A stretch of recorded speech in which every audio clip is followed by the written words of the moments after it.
प्यारे सज्जनों, मृत्यु क्या है, मरना किसे कहते हैं।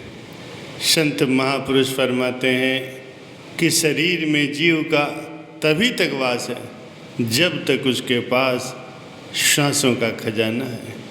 इधर श्वास खत्म हुए उधर जीव को शरीर छोड़ना पड़ता है और प्रकृति की व्यवस्था में कर्म निर्णय के अनुसार आगे की गति उसे प्राप्त होती है। अतः सांसों का इस मानव जीवन में बड़ा महत्व है और इसके रहते ही जीव अच्छे कर्म करके अपने भव बंधनों को काट सकता है। शरीर छोड़ना ही मृत्यु है और शरीर पाना ही जन्म है। शरीर दो तरह से छोड़ा जाता है। एक साधारण आदमी जिसे मनमुख कह सकते हो, जो जीवन भर मन के कहे के अनुसार ही अपना जीवन जीता रहा, मन के मार्गदर्शन के अनुसार साधना करके उसने प्रभु को नहीं पाया, जिसने अपने तन को त्यागने का तरीका ही विकसित नहीं किया, तो उसके पास सांसें खत्म होने पर जीव को शरीर छुड़वाने के लिए यमदूत आते हैं और उस पर बल का प्रयोग करते हैं। इसमें जीव को बहुत कष्ट होता है, उसे नाना प्रकार की यातनाओं को सहन करना पड़ता है। शरीर छोड़ने का दूसरा तरीका संतों का है। संत प्रभु के नाम का अभ्यास करके जीते जी अपनी चेतना को शरीर में समेटकर शब्द के साथ मिला लेते हैं। प्रभु नाम के रसायन जो कि अमृत है उसे अंतः प्रदेश में हमेशा ही पीते रहते हैं। ये प्रक्रिया वो रोज करते हैं। इसमें कोई दूत या बुरी ताकत उसके रास्ते में नहीं आते, क्योंकि ये रास्ता ही अलग है। यही अमर होने का मार्ग है। परम संत श्री कबीर साहब जी फरमाते हैं, शाकत मरे संत जन जीवें, भर भर राम रसायन पीवें। मनमुखी बार बार जन्म लेते हैं, बार बार मरते हैं। संत तो प्रभु नाम में लय होकर सदैव जीते हैं। संत कबीर साहब जी बेजोड़ हैं।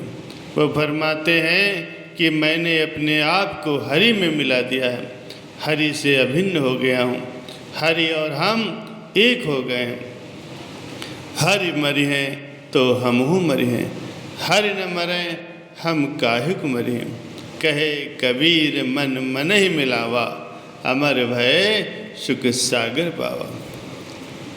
अब अगर हरि मरते हैं तो मैं भी मरूंगा, अन्यथा मैं नहीं मरूंगा। भगवान के मरने का तो सवाल ही नहीं, अतः मैं भी कभी नहीं मरूंगा। ऐसे बड़े उद्देश्य को उन्होंने पाया है।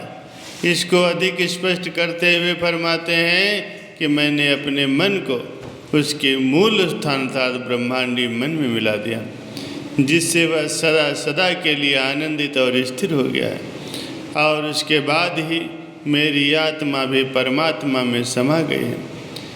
इसका क्या फल मिलता है? फरमाते हैं कि अब मैं अमर हो गया हूँ और सभी सुखों का सागर वो परम पिता परमेश्वर मुझे प्राप्त हो गया है। प्रभु का नाम ही समस्त रोगों और दुखों से निजात दिलाने की एकमात्र दवा है। नाम की कमाई और नाम के प्रताप से कितने ही जीवों ने सद्गति पाई है और कितने ही नीच अधम पापियों ने सर्वोत्तम पद को प्राप्त किया है। नाम के प्रताप से ही ध्रुव प्रहलाद जैसे बालकों ने ही ब्रह्म सुख को प्राप्त किया है। ध्रुव अपनी सौतेली माँ के कटु वचन को सुन करके जब उसके मन में क्षोभ उत्पन्न हुआ, तब उसने संत की शरण में जाकर के नाम का आश्रय लिया और नाम के प्रताप से ही वह विचल सुख और स्थान प्राप्त किया, जो संसार में सबसे ऊंचा और अचल धाम माना जाता है। भक्त ध्रुव राजा उत्तानपाद का बेटा था। राजा उत्तानपाद की दो रानियां थीं, एक का नाम सुनीति और दूसरी का नाम सूरज। भक्त ध्रुव रानी सुनीति का बेटा था। रानी सुरुचि के बेटे का नाम उत्तम था। राजा उत्तानपाद का झुकाव छोटी रानी अर्थात सूरज की ओर अधिक था। एक दिन ध्रुव बाहर से खेल करके जब महल में आया और आ करके अपने पिता की गोद में बैठ गया, उसी समय राजकुमार उत्तम की माँ रानी सूरज उत्तम को लेकर के वहाँ पहुँची। सौतेली माँ होने के कारण सूरज ध्रुव को पिता की गोद में बैठा हुआ देखकर सहन न कर पाए और वो ध्रुव को जबरन ही राजा की गोद में से उतार करके बोली, जाओ, तुम उस अभागिन सुनीत के पुत्र हो, इसीलिए इस गोद में बैठने का तुम्हें कोई हक नहीं। इस गोद में बैठने के लिए तुम्हें मेरी कोख से जन्म लेना होगा। ये गोद मेरे पुत्र उत्तम के लिए है। तुम्हारा इस गोद और राज सिंहासन पर कोई अधिकार नहीं, इसीलिए तुम यहाँ से चले जाओ। सौतेली माँ के अपमान भरे वचन सुन करके बालक ध्रुव रोता हुआ अपनी माँ सुनीत के पास पहुँचा और उसको सारा हाल कह सुनाया। उसकी बात सुन करके रानी सुनीत ने ध्रुव को धीरज बंधाया और कहा, बेटा, अगर माता सूरज ने तुम्हें पिता की गोद में नहीं बैठने दिया तो क्या हुआ? जगत पिता परमेश्वर की गोद तो अभी भी तुम्हारे लिए खाली है। तुम जा कर के उनकी गोद में आश्रय लो। ध्रुव ने पूछा, माँ, ये जगत पिता कौन है? तब माँ ने बड़े प्यार से उसे समझाते हुए कहा कि ये संसारी माता और पिता का नाता तो झूठा है, अस्थायी है। वास्तव में प्रभु परमात्मा ही सबके परम हितैषी व सच्चे पिता हैं। वे अथाह शक्तियों के स्वामी हैं। उनके पलक झपकने मात्र से ही सारी सृष्टि की काया पलट हो जाती है। तुम्हें जिस राज्य से आज निर्वासित किया गया है, ऐसे अनेकों अनगिनत राज्य उनके अधीन हैं। तुम जा करके उन्हें रिझा करके उनकी गोद का आश्रय लो। बालक ध्रुव ने माँ से पूछा कि सच्चे और परम हितैषी पिता मुझे कहाँ और कैसे मिलेंगे?